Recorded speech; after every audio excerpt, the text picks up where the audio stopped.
Facebook boost button, is it worth pressing or is it not worth pressing? That's what I really want to go deep in today. So come and join me on the podcast. Hey, welcome to the Small Business Made Simple podcast, brought to you by socialmediaandmarketing.com.au. Being in business is never easy, but it can be simple, or at least simpler.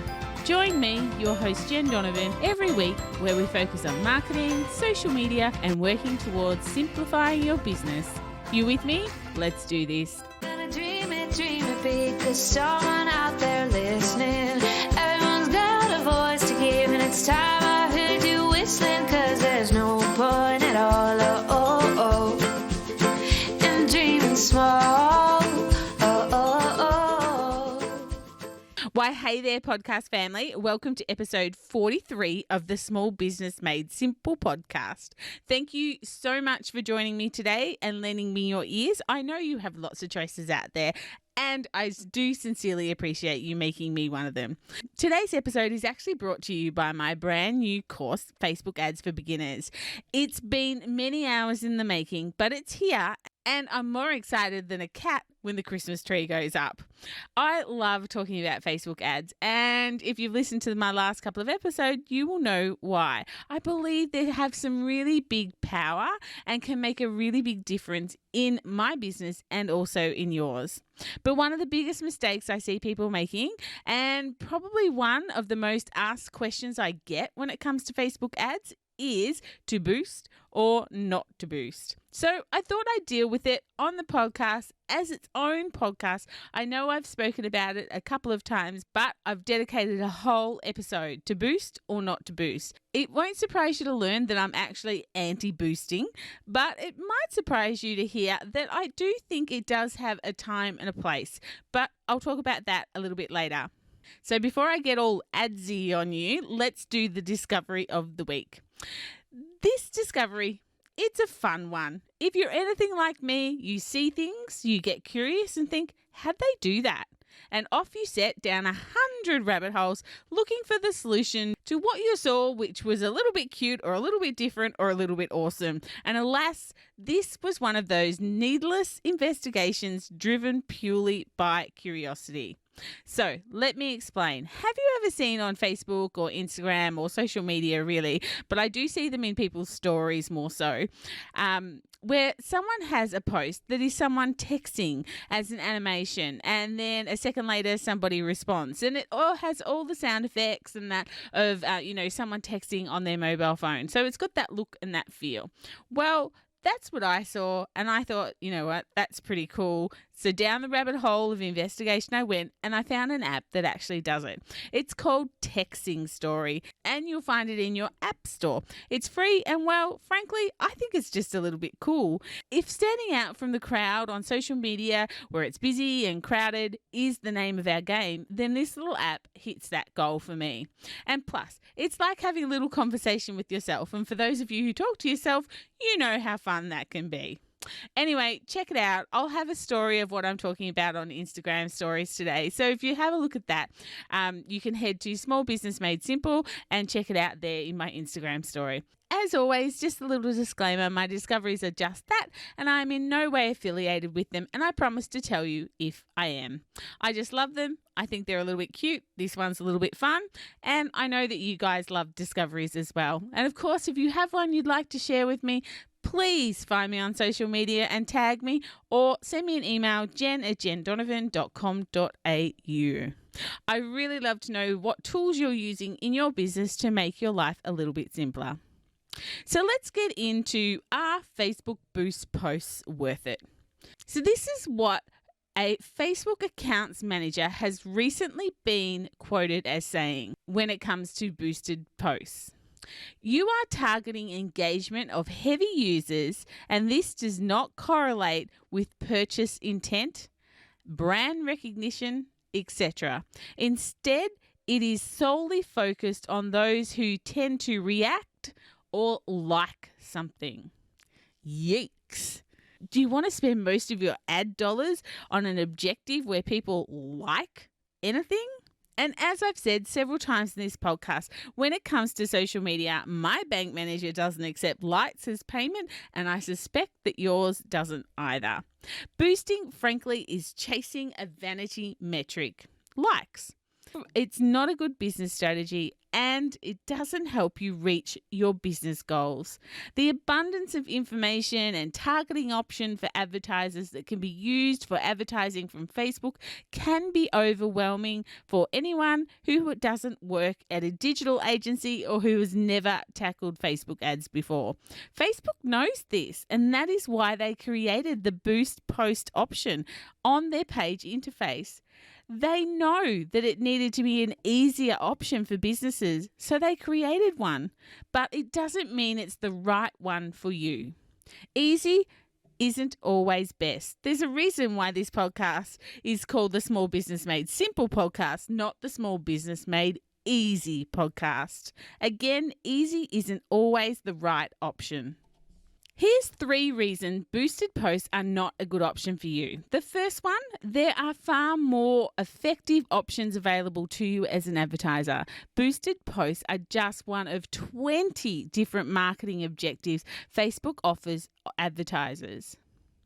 Many of its other marketing objectives will help you achieve whatever business outcome you want, and boosted posts will not. It won't help with leads or sales or brand awareness or increasing video views and more of that stuff. You are simply targeting people who are most likely to like something. The second reason why boosted posts are not always a good option is because they are focused on engagement. And this is a vanity metric, like I mentioned before, and targeted specifically at, say, the 20% of users who are likely to engage with your ad. Each of Facebook's marketing objectives are designed for a specific goal, and boosted posts are focused solely on post engagement. And engagement is not a good objective to pursue when you're actually focused on business outcomes such as growing your revenue. The third reason why boosted posts are not a good option is when you boost a post from your page interface, the targeting options are further restricted versus running an ad from the ads manager or the power editor, as you can't test different styles of creative. So you can't test what image is going to work better, what copy is going to work better, or what video is going to work better. You just can't do that when you are boosting posts. And that's how we learn to interact with our audience. What works, what doesn't work, test, measure, repeat. That's what marketing's all about. So if you've learned anything from this podcast, marketing is, of course, like I said, about test and measure and repeat. If you listened to last week's podcast on Facebook ads for beginners, you'll remember I said, assume nothing, test everything. But just like we learned in the Footloose movie, there's a time for everything, and therefore there is a time for boosting. Maybe, perhaps, almost.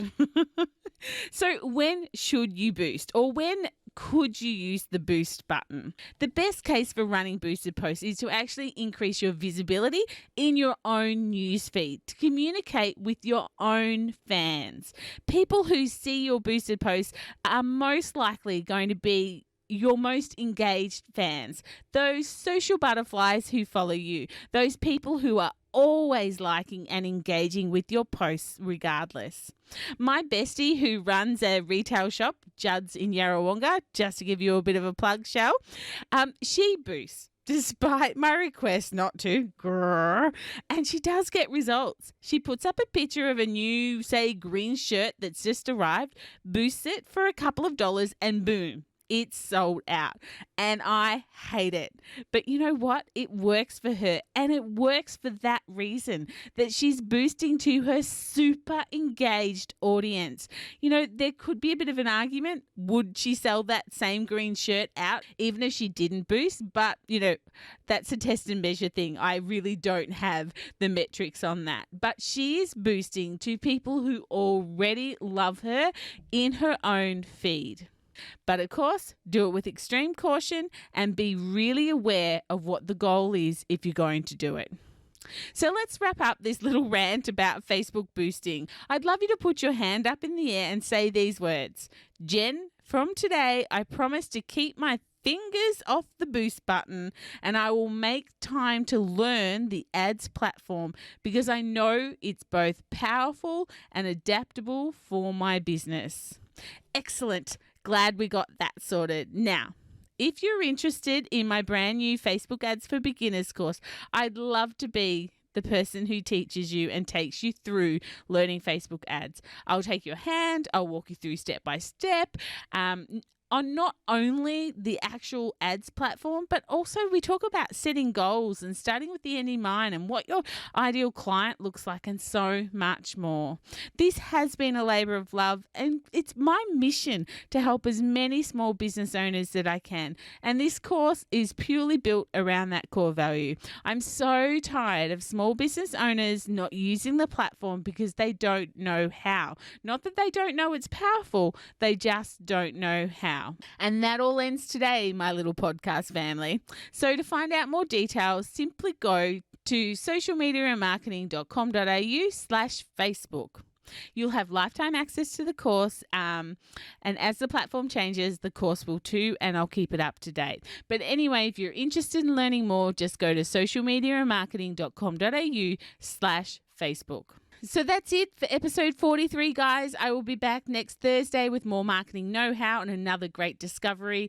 If you're enjoying this podcast, I would really love for you to go and leave a rating or a review. It would mean the world to me. I love reading them and I'd also love to connect with you on social as well. So let's get social on social. I'm on all the good platforms and I'd love to see you over there and connect as well.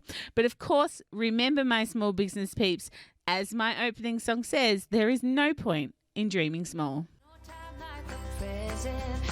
like you feel it, say it proud, be true, and let us see you for the star that you are. No point in dreaming small.